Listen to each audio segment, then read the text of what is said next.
Hello friends, അപ്പോൾ ഇന്ന് നമ്മൾ പറയാൻ പോകുന്നത് മറ്റൊന്നുമല്ല. നമ്മൾ ചില ആപ്ലിക്കേഷൻസ് ഇൻസ്റ്റാൾ ചെയ്യുമ്പോൾ, പ്രത്യേകിച്ച് കുട്ടികളൊക്കെ ഉള്ള വീടാണെങ്കിൽ അവർ കണ്ടമാനം ആപ്ലിക്കേഷൻസ് പ്ലേ സ്റ്റോറിൽ നിന്ന് ഇൻസ്റ്റാൾ ചെയ്യും. അല്ലാതെയും ചിലപ്പോൾ അവർ ഗെയിമൊക്കെ ഇൻസ്റ്റാൾ ചെയ്ത് വരാം. അപ്പം ഇത്തരത്തിൽ നമ്മൾ ആപ്ലിക്കേഷൻ ഇൻസ്റ്റാൾ ചെയ്യുമ്പോൾ ഇതിൽ നിന്ന് ഓട്ടോമാറ്റിക്കായിട്ട് ഇൻസ്റ്റാൾ ആവുന്ന, അല്ലെങ്കിൽ ആ ആപ്ലിക്കേഷൻ്റെ ഭാഗമായിട്ട് നമ്മുടെ ഫോണുകൾ ഇൻസ്റ്റാൾ ആവുന്ന, എന്നാൽ നമ്മളെ സാധാരണ മെനു എടുത്ത് നോക്കി കഴിഞ്ഞാൽ, അല്ലെങ്കിൽ ഇൻസ്റ്റാൾഡ് ആപ്ലിക്കേഷൻ എടുത്ത് നോക്കിയാൽ പെട്ടെന്ന് മനസ്സിലാവാത്ത രീതിയിൽ കാണിക്കുന്ന ചില ആപ്ലിക്കേഷൻസ് ഉണ്ട്. നമ്മൾ സാധാരണ നമ്മുടെ മെനു അല്ലെങ്കിൽ ആപ്പ് കാണിക്കുന്ന ആ പ്രദേശം എടുത്ത് നോക്കി അവിടെ ഒന്നും ഈ ഒരു ഐക്കൺ ഇതിനെ ഉണ്ടാവില്ല. ഓക്കെ, ഇത്തരം ആപ്ലിക്കേഷൻസിൻ്റെ ഐക്കൺസ് നമ്മുടെ ഡീഫോൾട്ടായിട്ട് വരുന്ന ആൻഡ്രോയിഡ് സിസ്റ്റം ആപ്സിൻ്റെ അതേ ഐക്കൺ ആയിരിക്കും. ഇതിൻ്റെ ദ്രോഹം എന്താണെന്ന് വെച്ച് കഴിഞ്ഞാൽ, ഇതിങ്ങനെ പോപ്പപ്പ് ആഡ് കാണിക്കും. നമുക്ക് ഒട്ടും ഉപയോഗിക്കാൻ പറ്റില്ല. നമ്മൾ ഇപ്പോൾ കോൾ വിളിക്കുമ്പോഴായിക്കോട്ടെ, നമ്മൾ വീഡിയോ കാണുമ്പോൾ, നമ്മൾ ഏതൊരു ആപ്ലിക്കേഷൻസ് ഇങ്ങനെ പോപ്പപ്പ് വന്നുകൊണ്ടിരിക്കും.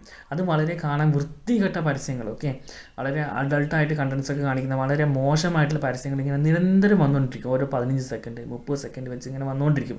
അപ്പോൾ നമ്മൾക്ക് ഇത് സ്റ്റോപ്പ് ചെയ്യാൻ വേണ്ടി പറ്റില്ല. നമ്മൾ എപ്പോൾ നെറ്റ് ഓൺ ആക്കുന്നു ആ സ്പോട്ടിൽ ഈ ഒരു ഈ ഒരു പോപ്പപ്പ് ആഡ് എന്ന് തന്നെ പറയാം, അതിങ്ങനെ വന്നുകൊണ്ടിരിക്കും. ഇത് ഒരു ആഡ്വെയർ ആണ്, അല്ലെങ്കിൽ മാൽവെയർ ആണ് സാധനം.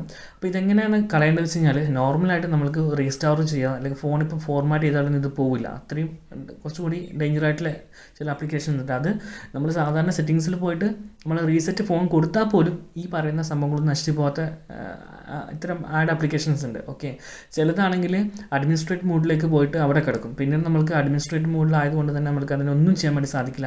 അഥവാ അഡ്മിനിസ്ട്രേറ്റ് പവർ ഓഫാക്കി കഴിഞ്ഞാൽ പിന്നെ ഡിലീറ്റ് ചെയ്യാൻ വേണ്ടി സാധിക്കില്ല. അപ്പം ഇത്തരത്തിൽ വരുന്ന സമയത്ത് ചില സമയത്ത് നമ്മൾ ചെയ്യുന്ന കാര്യം എന്ന് വെച്ചാൽ, ഫോൺ മൊത്തം ഫ്ലാഷ് ചെയ്തിട്ട്, അതായത് ഒന്നുമില്ല മൊത്തം ഫ്ലാഷ് ചെയ്തിട്ട് വീണ്ടും സോഫ്റ്റ്വെയർ ഇൻസ്റ്റാൾ ചെയ്യും കമ്പ്യൂട്ടറിൻ്റെ സഹായത്തോടെ, അല്ലെങ്കിൽ മൊബൈൽ ഷോപ്പിൽ കൊടുത്തങ്ങനെ ചെയ്തിട്ട് ക്ലിയർ ആക്കേണ്ടി വരും. അപ്പം സാധാരണഗതിയിൽ നമുക്ക് രക്ഷപ്പെടാൻ വേണ്ടിയിട്ടുള്ളൊരു മാർഗ്ഗം ഞാൻ പറഞ്ഞു തരുന്നത്, നമ്മുടെ ഫോണിൻ്റെ അകത്ത് ഒരു ഓപ്ഷൻ ഉണ്ട്, VPN എന്ന് പറഞ്ഞിട്ടുള്ളത്.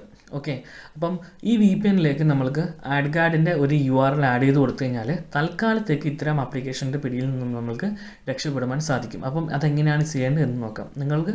ചിലപ്പോൾ നിങ്ങൾ പല ആൾക്കാർ ഫോണിൽ ഇങ്ങനെ വരുന്ന കണ്ടിട്ടുണ്ട്, നിങ്ങൾ തന്നെ ചിലപ്പോൾ അനുഭവിക്കുന്നതായിരിക്കാം എങ്ങനെ ഇത് സ്റ്റോപ്പ് ചെയ്യാന്നുള്ള കാര്യം. അപ്പം ഇങ്ങനൊന്ന് ചെയ്തു നോക്കുക. ഓക്കെ, ഉറപ്പായിട്ട് നിങ്ങൾക്ക് ഉപകാരപ്പെടും എന്ന് ഞാൻ വിശ്വസിക്കുന്നു. അതുപോലെ തന്നെ നിങ്ങൾക്ക് ചെയ്തിട്ട് നിങ്ങൾക്ക് നടക്കുക, അതിൽ നിങ്ങൾക്ക് ഉപകാരപ്പെട്ടെങ്കിൽ തീർച്ചയായിട്ടും വീഡിയോ താഴെ കമൻറ്റ് ചെയ്യുക. കാരണം ആ കമൻറ്റ് നോക്കിയിട്ടായിരിക്കും അധികം ഈ വീഡിയോ ഒന്ന് നല്ലതാണോ മോശമെന്ന് മനസ്സിലാക്കുക. അപ്പം നമുക്ക് നേരെ സ്ക്രീനിലേക്ക് പോകാം. ഓക്കെ, അപ്പം നമ്മൾ ഫോൺ ഓപ്പൺ ചെയ്യുക. ഫോൺ ഓപ്പൺ ചെയ്തിട്ട് സെറ്റിങ്സിൽ പോവുക. സെറ്റിങ്സ് ഓപ്പൺ ചെയ്ത് കഴിഞ്ഞാൽ നമുക്കിവിടെ കണക്ഷൻ ഷെയറിംഗ് കാണിക്കും.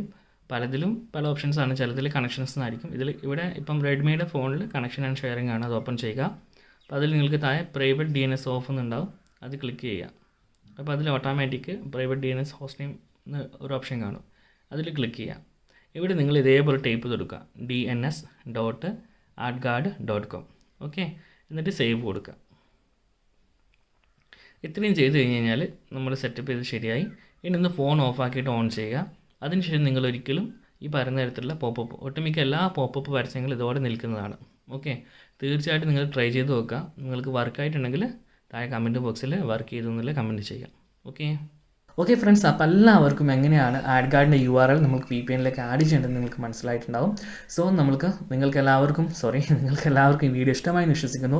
എന്തെങ്കിലും ഡൗട്ട് ഉണ്ടെങ്കിൽ നിങ്ങൾക്ക് താഴെ കമൻറ്റ് ബോക്സിൽ രേഖപ്പെടുത്താം. അപ്പോൾ വീഡിയോ ഇഷ്ടമായി ലൈക്ക് ചെയ്യുക, നിങ്ങളെ മറ്റ് സുഹൃത്തുക്കളുമായി ഷെയർ ചെയ്യുക. മറ്റൊരു വീഡിയോയിൽ കണ്ടുമുട്ടുമ്പോൾ എല്ലാ കൂട്ടുകാർക്കും നന്ദി, നമസ്കാരം.